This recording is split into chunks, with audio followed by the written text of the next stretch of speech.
Adventist World Radio, the voice of hope. Radio feon'ny fanantenana na ny AWR.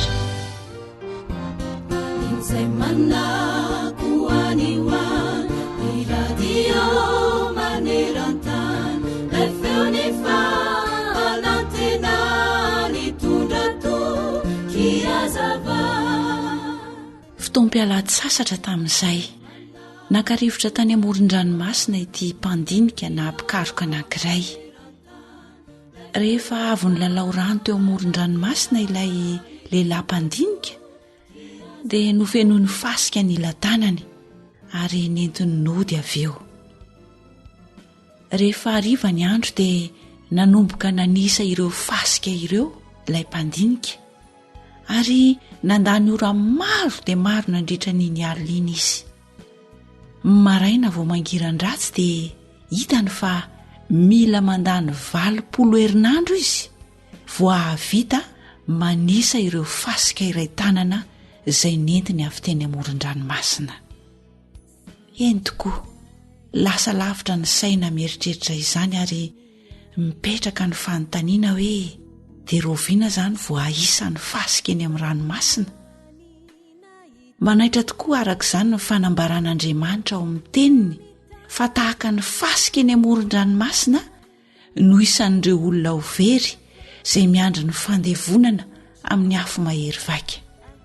Dia nametraka fanontaniana tamin'i Jesosy ary reto olona izay niaino azy indray andro ao amin'ny Luka 7:17-20 manao hoe: Tompoko, moa vitsy va no vonjena? Dia toy izao no navalin'i Jesosy tamin'ny olona ary mbola afatra apetraka amintsika ihany koa. Amin'izao vanim-potoana efa manakaiky dia manakaiky ny fiaviany tsy ho elo izao, izay voalaza ao amin'ny 14:20 tamin'ny Luka 7:30 teo ihany manao hoe: misese hiditra amin'ny varavarana ety ianareo, fa hoy izaho aminareo, maro no hitady hiditra fa tsy ho afaka. Endry mpiaino namana, anio indrindra no fotoana ilana hamalinao izany antso izany fa tsy mbola tara. Dia ny mbola mentefa amintsika ny antso ny mpamonjy mba hanisan'ireo izay hisesika hiditra ao amin'ny varavarana ety mba ho vonjena. Dia midira re, ahoana ho ny voalazan'ny teniny ao amin'ny Mateo 7:17 sy 14:40. Midira ny vavahady ety ianareo, fa lehibe ny vavahady ary malalaka ny lalana izay mankany amin'ny fahaverezana ka maro ny miditra any. Fa ety ny vavahady ary tery ny lalana izay mankany amin'ny fiainana ka vitsy ny mahita azy. Miteny ny Baiboly hanisan'andro no fonaina rasoa ampofazamalaina fartomotrany andro izao.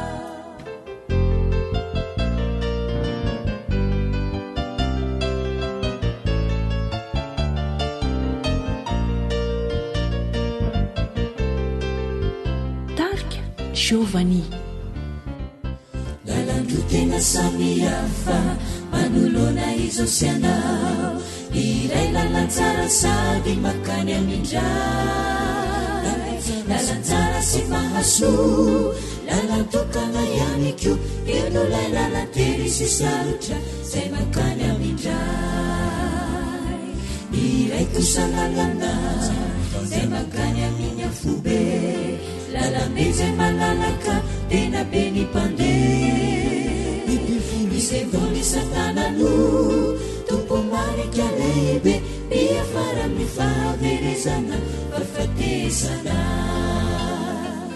Aiza reno izoranao risaka izao mbala zao, fahafatesana kosa ve sa ilay lalam-piainana, lalanterino araina fa izany no fiainana, lalantsara zo antoka mahasambatranao, mandehanaka matoky ijereany Jesosy, izay tantananao hatrany ka dia mahery zare, utudi su andanitra izany ity.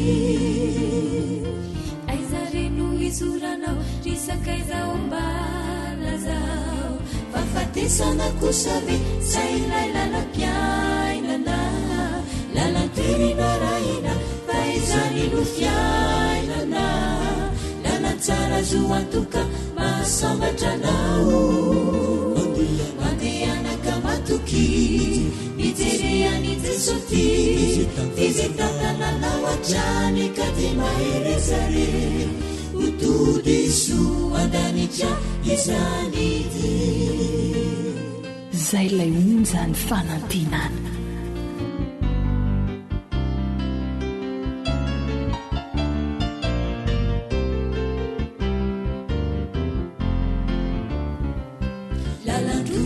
samihafa manolona izosy anao iray lalantsara sady makany amindray lalantsara sy mahasoa lalantokana ihany kio eno lay lalantery sy sarotra zay makany amindray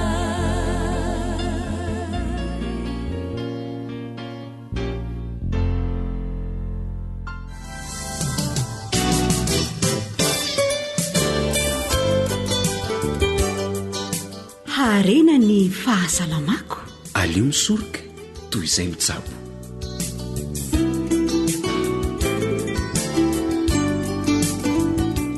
tafaraka atao anatin'izao fandaharana izao sika ari-piaino an-tsaina ankasitrahana indrindra ny fanarahanao ny fandaharany AWR antenaina mba hitondra soanao fiarahana amin'ny feo fanantenana koa dia minofinaritra ary e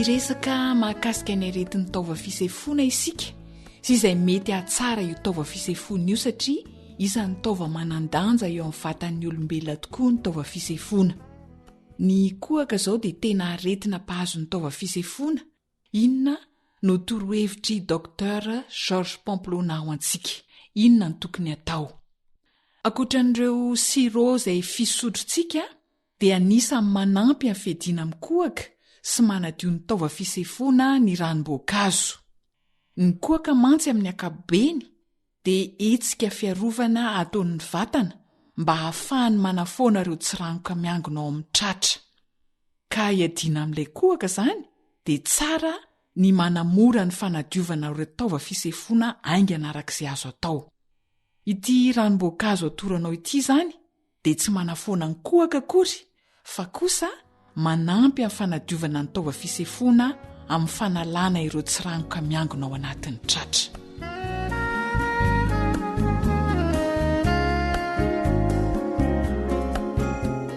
inona no zavatra ilaina amin'ity ranom-boankazo ity vodina fenouil na karoty manitra ny ilazantsika azy anankiray eo amin'ny 700 grama eo zay azosoloana vodina seleria io vodina fenouil io raha tsy misy zany dia azosoloana vodina seleria fa ny lanjany dia eo amin'ny 700 grama eo tongolo atsasany eo amin'ny 5-30 grama eo zany lay atsasany tsy atsasakilao akory fa atsasakilay vongan'iray iny zany karoty 3 ka ny karoty ray eo amin'ny 10 grama eo ary tantely iray sotro ka le tantely iray sotro dia eo amin'ny 220 grama eo averiko ny zavatra ilaina vodina fenouil na vodina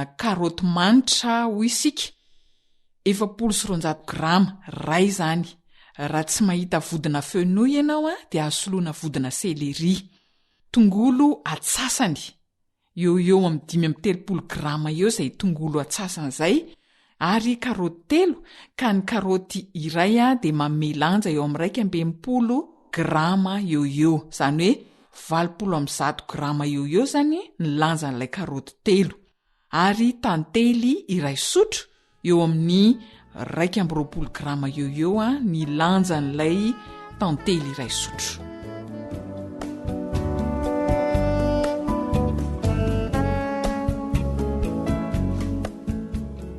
ahoana no fomba fikarakarana ity ranom-boankazo ity. Sasana tsara avokoa ireo fangaro rehetra ireo dia arotsaka anaty mixeur na ilay fanapotehana iny zany, akoatra ny tantely. Ny tantely ihany zany tsy arotsaka aloha, fa ny vodina fenouil na vodina céleri, ny tongolo, ny karaoty dia arotsaka anaty mixeur, dia potehana ifangaro tsara. Rehefa mifangaro tsara izy, zay vao arotsaka ny tantely. Mahavita eo amin'ny fatra 500 mililitatra eo io fatra izay nataontsika teo io, zany hoe indray mihinana zany, fefa litatra. Ka tsara kokoa raha sotroina amin'ny hafanana antonony izy, zany hoe le hafanana antonony tsy hoe hafanaina akory fa izy vao vita iny zany dia sotroina, fa tsy avela angatsika be sady tsy ampidirina anaty vata fampangatsiahana. Azon'ny olona misy diabeta sotroina izy ity fa tsy atao be loatra, fa atao amin'ny antonony. Mety tsara anampy edina amin'ny kohaka izay ranom-boankazo izay. Fa akoatra ny kohaka dia isan'ny aretin'ny taova fisefoana koa ny soika na asma. Inona indray no azo atao amin'ny aretina soika? Araka ny fanadihadiana dia matetika ny ankamaroan'ny voankazo dia miaro amin'ny asma avokoa. Nefa kosa ny sakafo toy ny hamburger, ireo karazana charcuterie dia vao maika hitarika ny fisian'ny asma. Tsy tsara zany ny mihinana hamburger sy ny karazana charcuterie raha toa ianao ka efa tratry ny aretina asma. Ny fihinanana ireo karazam-boankazo dia manampy betsaka amin'ny fiarovana amin'ny mety hahatonga ny olona iray ho voan'ny asma na soika. Voatonona manokana amin'izany ny paoma sy ny akondro. Tena zava-dehibe ny fihinanana an'ireo karazam-boankazo ireo zany hiarovana mety hahatonga ny olona iray ho voan'ny soika na asma. Araka ny fikarohana izay natao tany amin'ny Imperial College any Londres mantsy, any Royaume-Uni zany, tamin'ny ankizy niisa 940 izay 5 taona ka hatramin'ny 10 taona, dia nahitana fa ireo ankizy izay nihinana farafakely ny paoma na akondro iray isan'andro dia tsy nanana olana teo amin'ny fisefoana izay mifandraika tamin'ny asma. Ny fikarohana natao ihany koa tany amin'ny anjerimanontolo tany Milan, Italia zany, sy tany amin'ny toerana fikarohana hafa tamin'ny ankizy ny isa 7,000 dia nahitana fa ny ankizy nihinana karazam-boasary na ihany koa voankazo kiwi 5 ka hatramin'ny 7 isan-kerinandro dia kely kokoa ny aretin'ny fisefoana azo azy ireo, na koa ilay antsoina hoe crise d'asthme. Zava-dehibe indrindra zany ny fihinanana voankazo dia mahasotoa mihinana voankazo rehefa tonga ny fotoanany.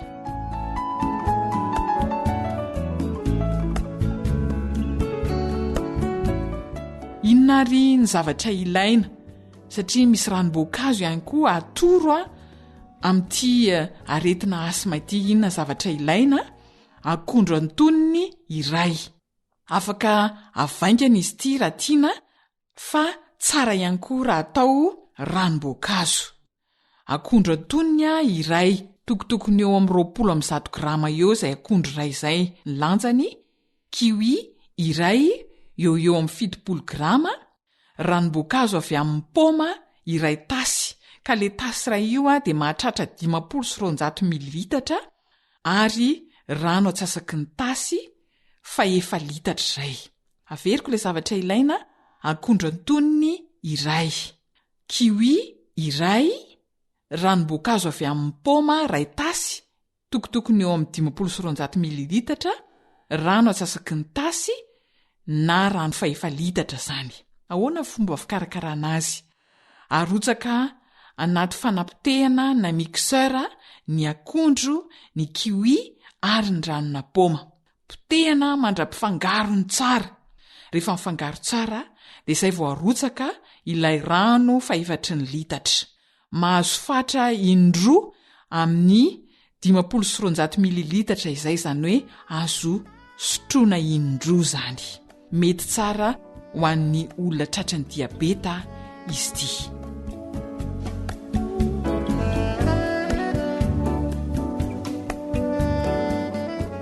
dia anjarany tsirairay zany ny manao fampiarana ahasoa ny fahasalamana hifarany eto ny fandaharana ara-pahasalamana GDDS Zoanitra no ny farimbona nahatotosa izany samy makosany teo amin'ny lafiny teknika dia mirary fahasalamana ho antsika rehetra.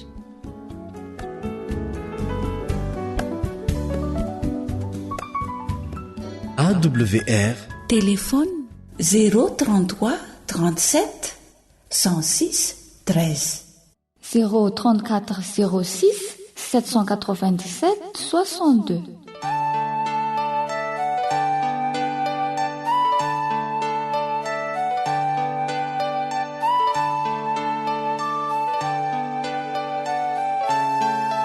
Tarika fanafa.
AWR mitondra fanantenana isan'andro ho anao.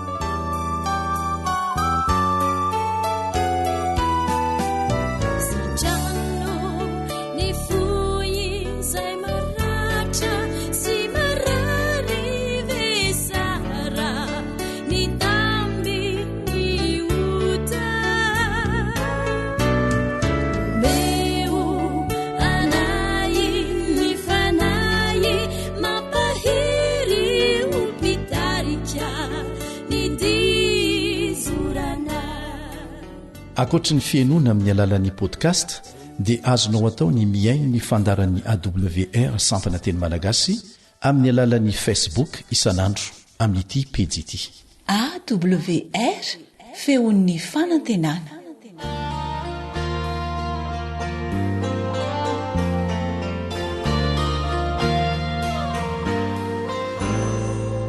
hampody ny fonony ray ho amin'ny zanaka. Hampody ny fonony ray ho amin'ny zanaka. Famelabelarana ara-baiboly mahakasika ny fiainam-pianakaviana. Iarahanao amin'ny pasteur Tsereta Ludovic miaraka amin'ny feon'ny fanantenana.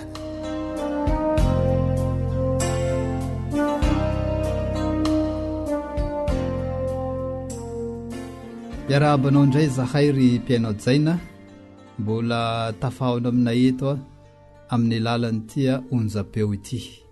Rabaina manokana koa ianao satria tsy fahatsaratsika fa fahasoavana amin'Andriamanitra no mbola nanomeza ny tombonandro asika indray androany, ary mbola nomeny fahafana hiaraka hijery any sitrapony amin'ny lalany izao fandarana izao.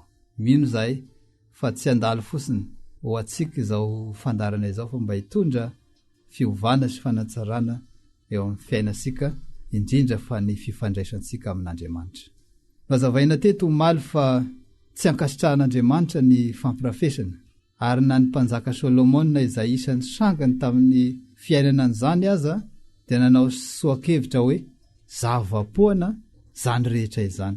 Koa aoka indray lesona tsara avy amin'izany tantaram-piainan'i Solomona izany isika mba sy hakataka anjambany ka hiaina toy izany fa tsy ankasitrahan'Andriamanitra ny fampirafesana. Afantarana asika omaly koa fa andalo fisarana eo anatrehan'Andriamanitra avokoa ny atao rehetra na ny rasy na ny tsara, ary izay ataontsika no hamaritra ny mandrakizay sika. Inona na dia tsy ny fanatrika azy sika dia betebetsy amintsika no nandray fanapahan-kevitra tsara mba hiroso tanteraka amin'ny fiovam-po marina ka mba hahatonga ny anarany ho voarakitra ao amin'ilay boky ny fiainana izay hosokafan'i Jesosy rehefa hiverina fanondroany eny amin'ny raon'ny lanitra izy.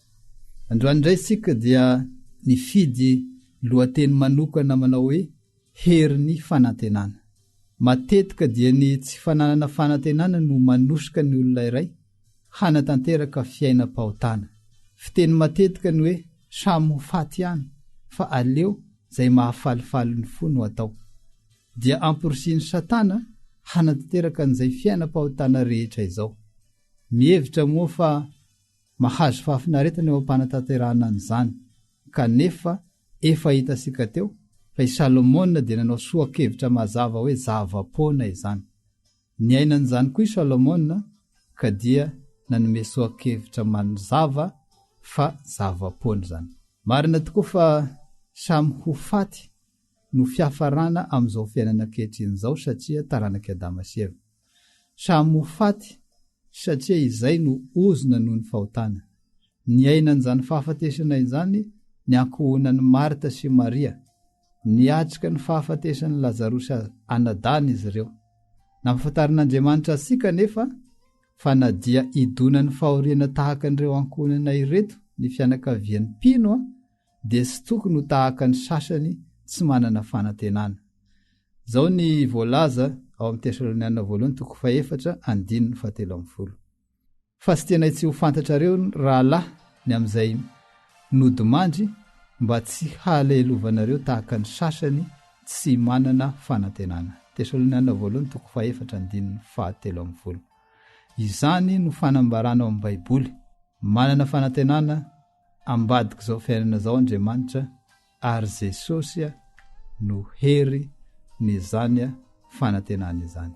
Zany lohevitra zany indray no iarahantsika mijery amin'ity anio ity, fa melohan'izany anasanao zay hiaraka hivavaka isika.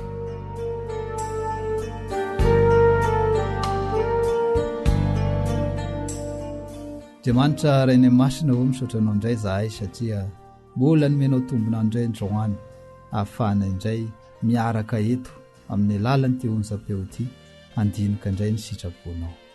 Gatakanao tompo mba hanokatra ny fonay ka hampitoetra ny fanainao masina ao anatinay, ka ny teny rehetra izay iarahanay mijery reto dia mba hitondra hery ho anay ary hitondra fanatsarana ihany koa amin'ny fifandraisanay aminao, satria maniry izahay ny mba ho tena zanakao marina. Ka dia hatreo izao fotoan'izao ianao koa hitahan'ireo ankohonana rehetra izay manaraka an'izao fandarana izao. Tononinay izany vavaka izany amin'ny anaran'i Jesosy.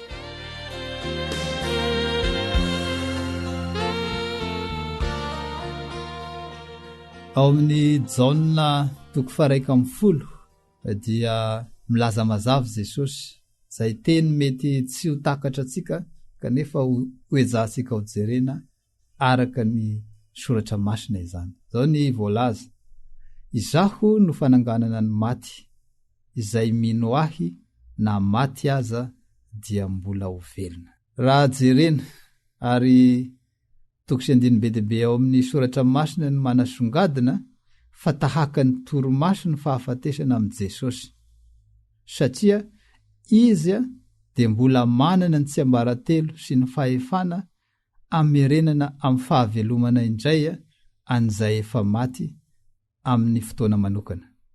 Hiverina ety an-tany hanatanteraka ny didim-pitsarana izy, izany hoe hanavaka ny voavony sy ny tsy voavony.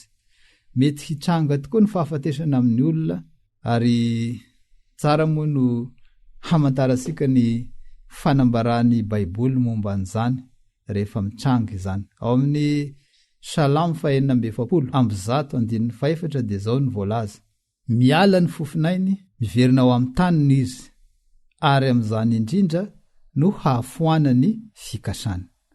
Raha nanaraka tsara n'izay vaky ten'izay sika, averiko indray mandeha misy angamba sao dia mbola nisy variana kely. Miala ny fofinainy, miverina ao amin'ny taniny izy, ary amin'izany indrindra no hahafoanany fikasany. Fofinaina sy vovotany, zany hoe akora roa izany no misaraka rehefa maty ny olona anankiray. Miala ao izy ny fofinainy dia miverina ho amin'ny taniny izy. Ny antony dia mazava satria ireo ihany koa no akora namoronan'Andriamanitra ny olombelona. Voatantara zany ao amin'ny Genesis 2:7. Ary vovotany namoronan'i Jehovahandriamanitra ny olona, ary nofofoniny fofinaina mahavelona dia tonga olombelona izy. Ny tsara ho marina fosiny dia zao: misy mpaminany sasany mampiasa voambolana hafa koa rehefa mamaritra an'io fahafatesana io. Hitantaratra zany ao amin'ny Salamo 4:7. Manafina ny tavanao ianao ka dia raiky taotra izy, alainao indray ny ainy dia maty izy, ka mody amin'ny vovoka nanalana azy. Alainao indray ny ainy dia maty izy, ka mody amin'ny vovoka nanalana azy. Ary eo indrindra no ilana fifantoana kely raha miresaka mahakasika ny fahafatesana. Tsy hoe akory ny resaka zavatra hafa ity mpanao salamo ity, fa mbola lay akora roa teo no voaresaka eo, fa nampiasay indray zany lay voambolana hoe aina. Alainao indray ny ainy dia maty izy, ka mody amin'ny vovoka nanalana azy. Nampiasain'io mpanao salamo io zany lay voambolana hoe aina satria io fofinaina io no mampisy aina ny olona velona. Zavatra iray ihany zany no tiana ho fantatra eto dia ny famaritana ny fisaran'ilay akora roa zay voalaza teo rehefa maty ny olombelona, ary nasongadiny teo fa tsy mahasary ny inona na inona rehefa maty ny olombelona, zany hoe rehefa misaraka ireo akora roa reo, dia ny fofinaina na lazaina koa hoe aina sy lay vatana zay avy tamin'ny vovotany. Zao le voalaza teo tamin'ny Salamo 4:7 hoe: ary amin'izany indrindra no hahafoanany fikasany. Raha ny soratra masina zany dia mazava be fa rehefa maty ny olona dia foana zay endrika fahatsapana rehetra, ary namafisy ny mpitoroteny 7:5 mivantana moa zany hoe: fa fantatry ny velona ho izy fa ho faty izy, fa ny maty kosa tsy mba mahalala na inona na inona. Fa ny maty kosa tsy mba mahalala na inona na inona. Mpitoroteny 7:5. Tsy manona velively ny fieverana fa ny maty dia mbola afaka mahita sy afaka miditra ansetra amin'ny fiainany velona ny soratra masina ry mpihainao jaina. Mazava ilay fanambarana teo ny maty tsy mba mahalala na inona na inona. Raha atao mivantana dia zao: tsy afaka mitaha na hampitahotra na iditra ansetra amin'ny fiainany velona intsony ny maty, raha ny soratra masina no jerena. Ary inona fa be debe ny fanazavana azo resana mahakasika an'izay raha miresaka ny fiainan'olombelona sika. Raha tsy ilaza fosiny, firifiry tokoa moa ny kamboty zay miaritra fijaliana satria nilaozany ray aman-dreny kanefa dia mbola tsy nahazo na dia fanampiana kely aza hanamaivanana an'izany fijaliana izany satria marina ny voalazan'ny soratra masina ny maty dia tsy mahalala na inana ihany tsy fantany akory satria efa maty izy ny zavatra iainany ilay taranaka ny lozany eto satria efa tsy mahalala na inaina izy. Ny tsara ho azavaina manaraka nefa dia zao misy tokoa ireo antsoina hoe fanahy fa tiana ny milaza mivatana fa tsy zavatra amin'ny olombelona izy regny. Ambaran'ny soratra masina ny fototra nisiany sasany amin'ireny satria misy kazo maro izy regny.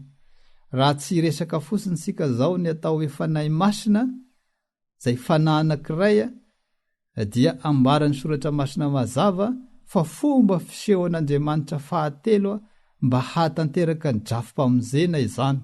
Ary raha ny soratra masina aza nijerena dia tena Andriamanitra mihitsy ny fanahy masina tokosy andininy be deaibe ny manamarina n'izany raha tsy laza fosiny rehefa niteny tamin'ny Ananiasy sy Safira Petera dia niteny mazava hoe tsy nandainga tamin'olona ianao fa nandainga tamin'Andriamanitra rehefa nanafina ny vola tamin'ny fanahy masina. Ary raha ny tena marina aza dia io ny tena nampisehoan'Andriamanitra ny heriny. Raha tetỳ an-tany Jesosy dia mbola voafen'ilay vatana ka zay nahita azy ihany no nahita azy, fa ny fanahy masina kosa zay miasa amintsika ankehitriny dia amin'ny fotoana fohy na vetivety dia afaka miasa amin'ny olona be deaibe. Nitranga zany teo amin'ny fiainana tao amin'ny Pentekosta, teo amin'ny tantaran'ny soratra masina tamin'ireo mpianatra voalohany. Ny fanahy masina zany dia mazava ny fototra ny aviany misy ny fanahy masina fa sainga tsisy ifandraisana amin'ny maha-olombelona. Toy izany koa ny fanahy maloto, fomba fisehon'ireo anjely voaroka avy anan-danitra sy Satana, antsoina hoe devoly izy ireny. Ary anisan'izy ireny no mampisy olana satria tiany io fanahy maloto io ny mitoetra ao amin'ny mpanota na makatahaka ny endrisika olombelona mihitsy aza indraindray, ka mahatonga ny mpandala ny filôzofia hilaza fa zavatra iray mamaritra ny maha-olombelona koa ny fanahy, zany hoe noforonina tamin'ny akora roa ve izany ny olona ka rehefa velona indray dia ho lasa akora telo. Tsy manohana an'izany ny soratra masina fa akora roa ny namoronana antsika olombelona dia ny fofinaina na aina ary lay vovoka, ary io ihany koa no akora misaraka rehefa maty ny olona iray. Tsy mahalala na inona na inona ny maty, fa ny devoly no te handiso ny Baiboly ka mampiasa fa ny fahafahana ananany mba anaporofoany, fa marina ny voalazany tamin'ny Eva fa tsy maty ny mpanota fa mbola niova sata. Hevitra avy amin'ny devoly ny fampianarana fa misy ampahany amin'ny olombelona zay lazaina fa fanahy tsy mety maty. Mety maty ny olona ary Jesosy irery ihany no manana hery amerina indray ny olona amin'ny fahavelomany. Ary tia koa ny tsara ho fantatra raha ny Baiboly ny jerena. Indraindray ny Baiboly dia miantso ny olombelona hoe fanahy satria ny aina no mamaritra ny mahavelona ny olona ary hitataratra izany fanambarany mpaminany zany tamin'ity fanambarany mpaminany Isaia ity. Zao ny voalaza mikasika an'izany. Isaia 7:9-9. Fa tsy fandahatra mandrakariva aho ary tsy ho tezitra mandrakariva, fandrao ho reraka eo anatreko ny fanahy dia ny aina zay natao.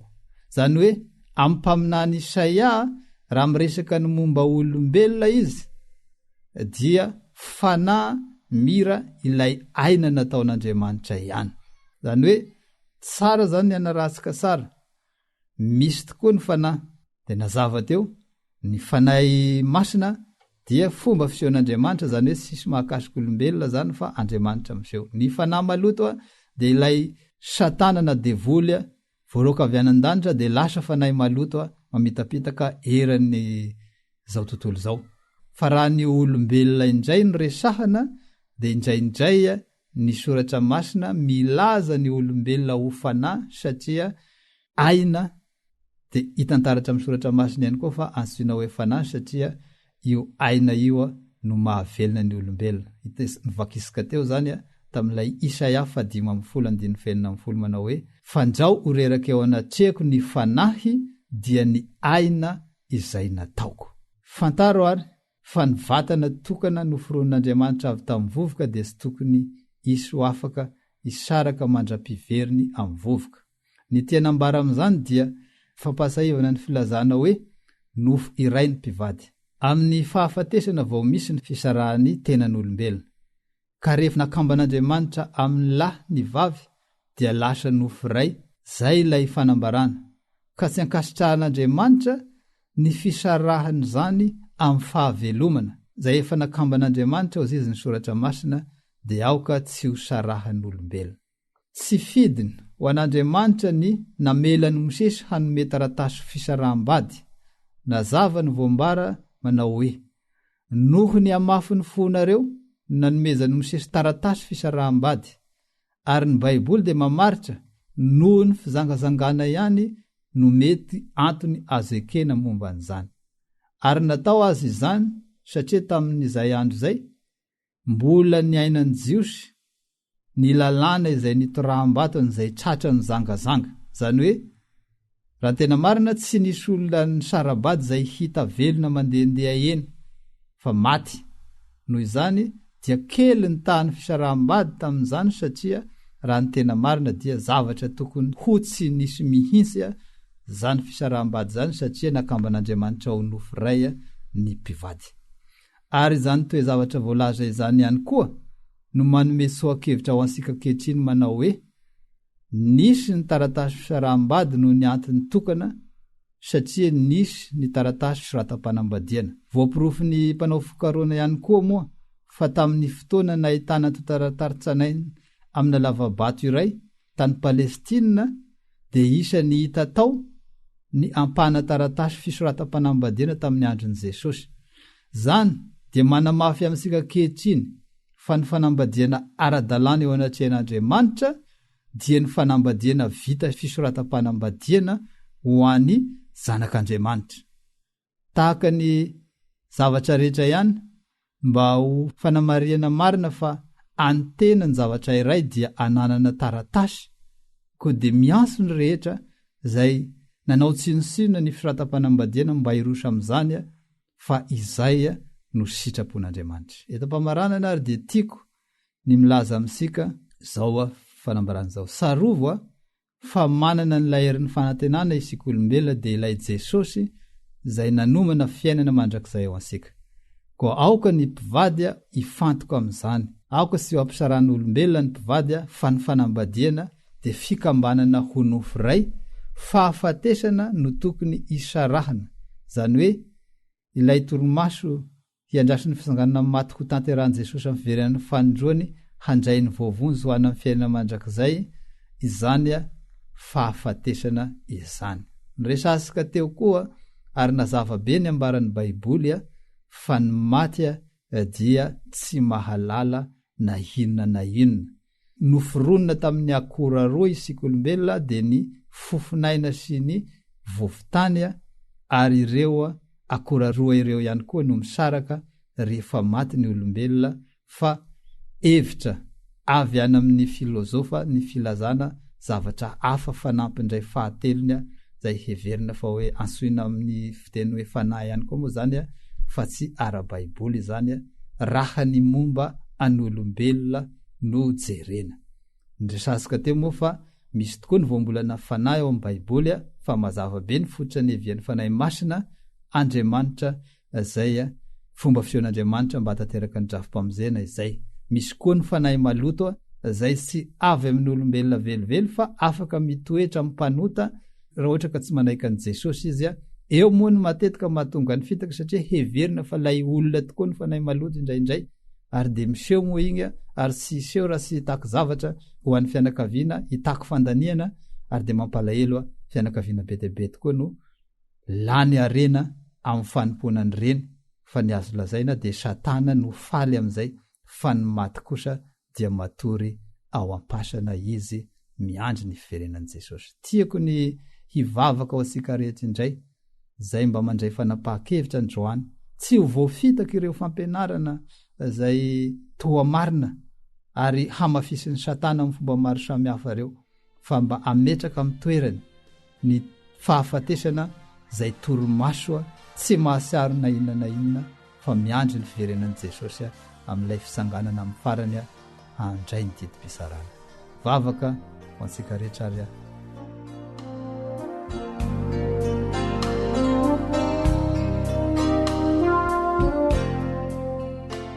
Andriamanitra rainay masina misaotranao indray zahay satria afaka nizery ny sitraponao teto, indrindra nampafantarinao anay Tompo fa raha ny soratra masina nijerena dia tsy mahatsiaro na inona na inona ny maty. Matory izy ireo miandry ny fiverenan'i Jesosy ary tsy manana anjara isona amin'ny ety ambonin'ny tany, ka dia ampio izahay mba hanaiky ny teninao fa tsy ho voafitaka izay mety fampianarana toa marina mielipatrana amin'ity fiarahamonina misy anay ity. Ary ny fanirianay Tompo dia mba ho tehirizinao koa ny tokantrano rehetra, tsy ho tratra ny fisarana fa mba ho faty ny fisarana satria izany no sitraponao. Tononinay izany vavaka izany amin'ny anaran'i Jesosy. Amen.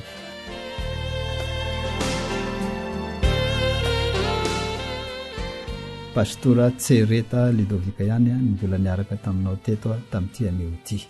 Tsy adinonay ny misaotranao eto am-pamaranana ary mbola manantena hiaona aminao indray zahay amin'ny lalan'ity onjam-peo ity hiaraka hanohy ny fijeresika ny soratra masina eto. Raha toy ianao ka manana zavatra tianao resahana, indrindra raha fanontaniana mahakasika ny famelabelarana zay nohenoinao teo, dia asainay an-tanandro mba hiantso ny reto laharana anso an-tarby reto, ny 034 99 471 44 034 99 471 44 na koa ny 034 96 687 21 034 96 687 21. Ary mahafaly anay tokoa ny mandray anao mba hifampiresadresaka sy tafatafa amin'ny lalany zany aso an-tarby zany. Koa dia mirary soanao izahay.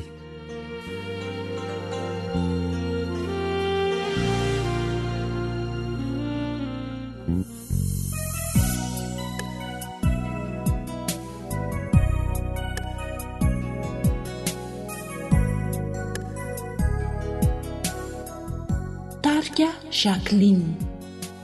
Yanao no nandahatra ny fiainana ety, yanao no nampiray ny fohy fankaty, tanteraky izy any no ny fahasoavanao, sambatra ny olona zay miankina mina, tokatrano soa anjakany vavaka, tokatrano soa fafitino ravaka, tsofirano leriray mba iray mandrakizay, yarady odory ny ova sanatry.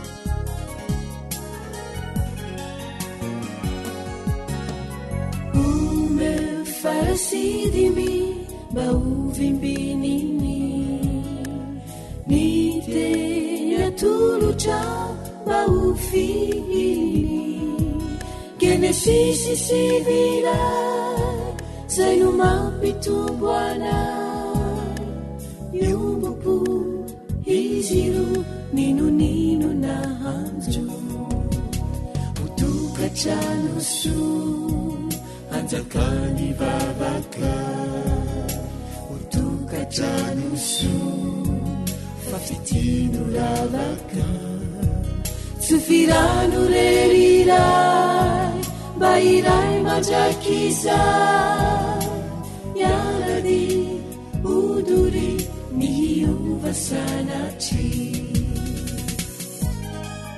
zay lay onjany fanantenana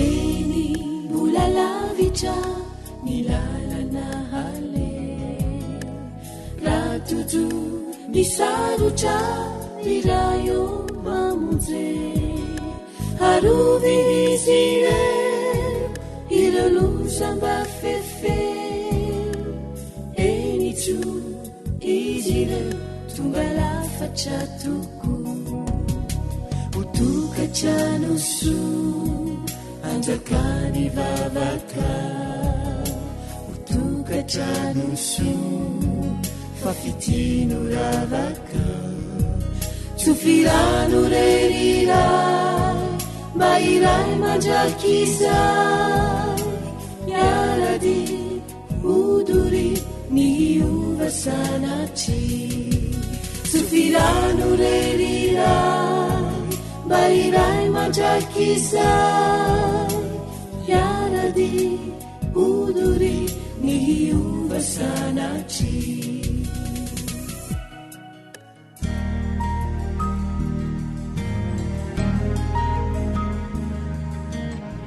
ny teninao no fahamarinana taridalana manokana fianarana baiboly avoaka ny fiangonana advantista maneran-tany iarahanao amin'ny radio feo ny fanantenana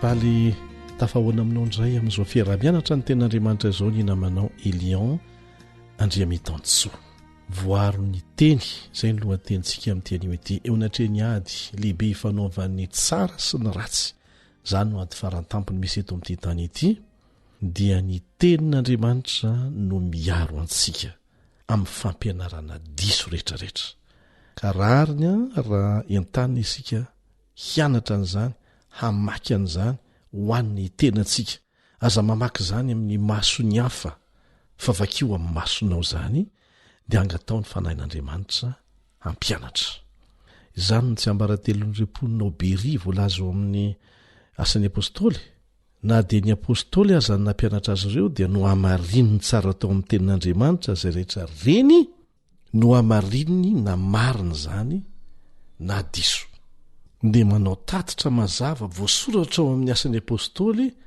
ny apôstôly Lioka izay nanoratra amin'ny boky ny asan'ny apôstôly hoe ny toe-panahin'ireo dia tsara noho ny tany atoeran-kafa satria nazotona andinika ny teny amin'izany fomba izany isan'andro izy ka ny fiarovana tsara ho antsika dia izay ny apôstôly no nampianatra azy ireo raha amin'izao fotoana izao dia ny pasteur saingy no hamarininy ary tena ilainy izany satria olombelona no mampianatra na eto amin'ny radio na amin'ny boky na any am-piangonana na izanaiza hamarino re tompoko aoka ny faresen-dahatra avy amin'ny fanahy masina no hanampy anao hanaiky izay voalaza fa tsy miankina amin'ny hoe iza no milaza azy rehefa Andriamanitra no miteny ary mandresy lahatra anao ny fanahy masina dia ekeo zany ary arao izay fanapa-kevitra na resy lahatra anao zay ny fiarovana misy fanazavana mazava tsara omeny Jesosy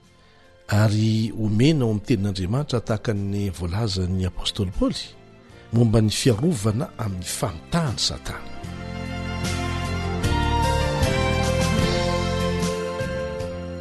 Hamaky andininy vitsivitsy ary sika izay voalaza ao amin'ny Jaona 7:10 andininy 5:10 ka hatramin'ny 7:10 no resitsika.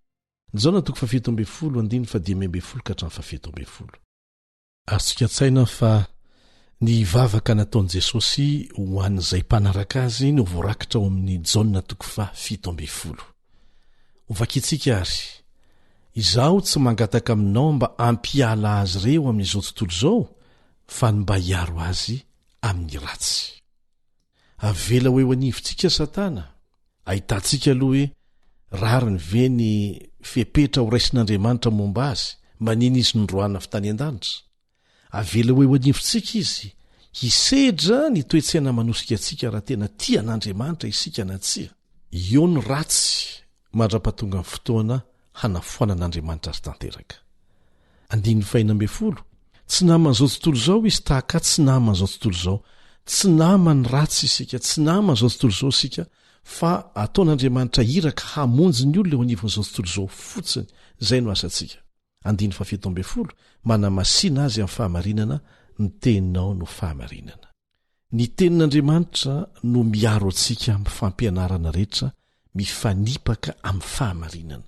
Raha vao tsy mahalala ny tenin'andriamanitra ho an'ny tenanao ianao, fa makambolony fotsiny na mandray antamorana ny tenin'ny fampianarana rehetra renao, dia tsy maintsy voafitaka ianao.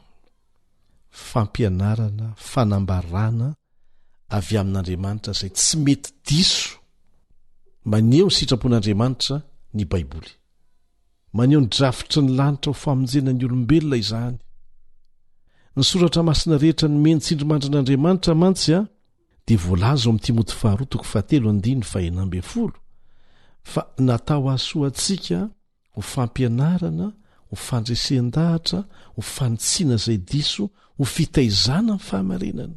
Raha tia lalany marina ianao dia io ny fototra, io ny sedra ahafantarana hoe zao ny marina, zao ny diso.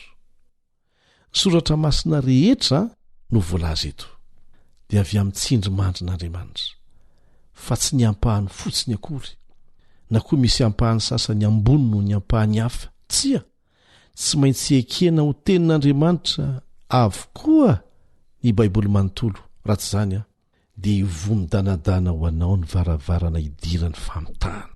Raha vao misy fisalasalana kely fotsiny eo aminao dia tsy maintsy ho tafiditra Satana. Ireo mpianatra mianatra manokana momba ny teolojia dia mety ho voafandrika no ny filozofia samihafa manodidina azy ireo, ratsy sy mitandrina, ka hiteny hoe ka olona tsy dia nahita fianarana angeny nanoratra an'io noho izany dia mety tsy dia araka izay tena tokony ho izy ny voalaza ao, fa azontsika adika amin'ny fomba izay metimety kokoa satria tsika nianatra. Fahadisoana lehibe izany tompoko. Andriamanitra dia faratampony amin'ny fahaizana momba ny fifandraisana, ny fahaizana mampita ny fahamarinana tiany ampitaina amintsika.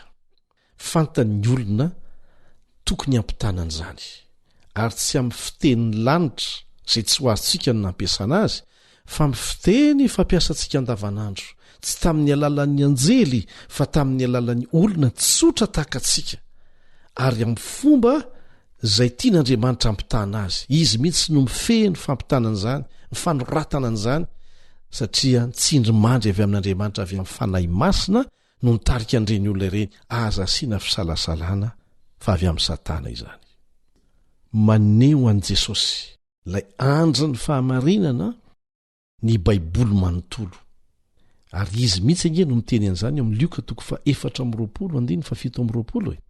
Lioka 4:7-20 manao hoe dia nanomboka hatrany amin'ny Mosesy, izany hoe le boky 5 soratan'i Mosesy, any amin'ny Genesisy, Eksodosy sy ny manaraka, sy ny mpaminany rehetra izy, nanomboka hatramin'ny Mosesy sy ny mpaminany rehetra izy, ka nanambara taminy ny hevitry ny teny milaza azy ao amin'ny soratra masina rehetra.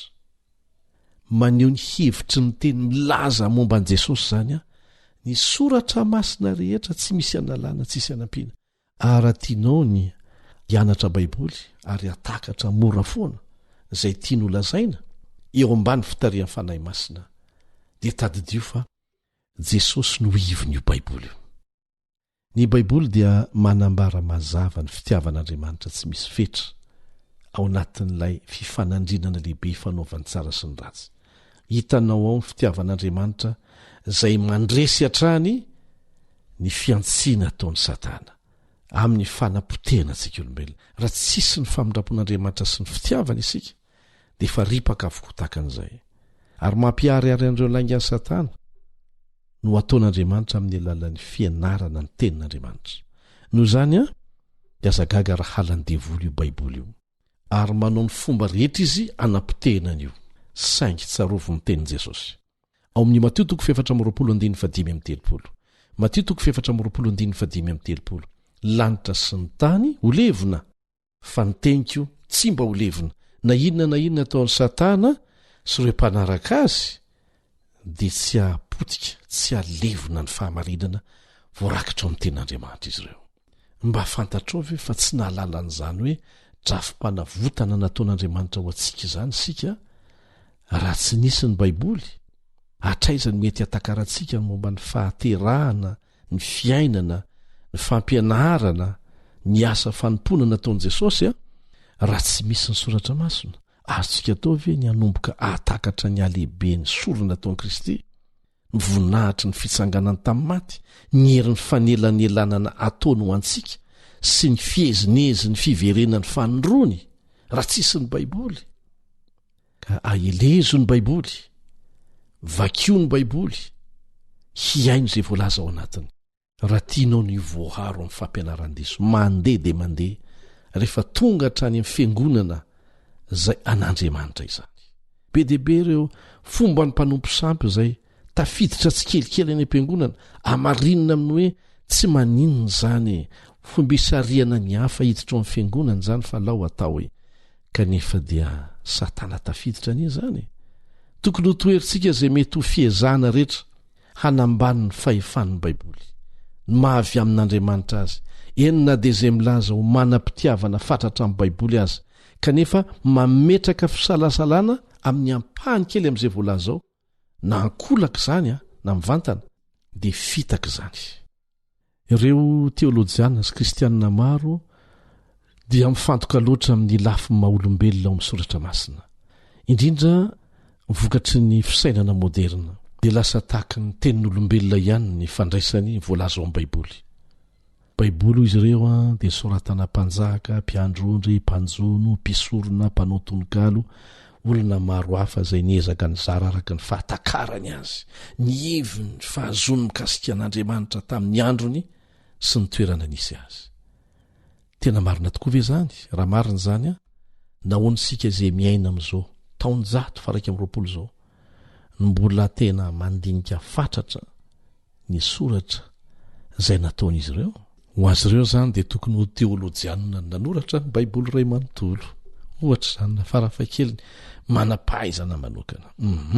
Ilay Andriamanitra izay mahay mampita ny hafatry ny fahamarinana dia nampita izany amin'ny fahendrena amin'Andriamanitra azy ary mifehy tanteraka ny hafatra ao anatiny io fa tsisy kisendrasendra na kitotono na miatrana an'izany ao. Tsaroa fa tahaka an'izany koa mbola nataon'i Jesosy rehefa nifidy mpianatra olona tsotra mpanjono ary tsy zakan'ireo mihevitra fa nahita fianarana ambony ny anaiky amin'ny fotsotra ireo fahamarinana nampitain'Andriamanitra tamin'ny alalan'ireny olona reny tsy manova ny mahaten'Andriamanitra azy sy ny heriny anefa izany fomba fisainana feno avinavina sy mirehefarehefa amin'ny tany izany.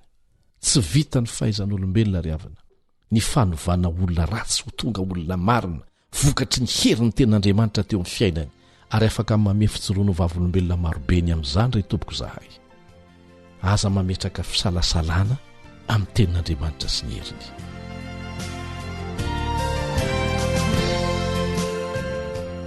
Eto am-pamaranana dia manasanao izay hamaky izay voalaza ao amin'ny Salamo 7:10. Salamo 7:10 dia tsongay manokana reto andinina reto fa 5:100, 9:100, 30:100, 3:30 ary ny fa 40:100. Amen.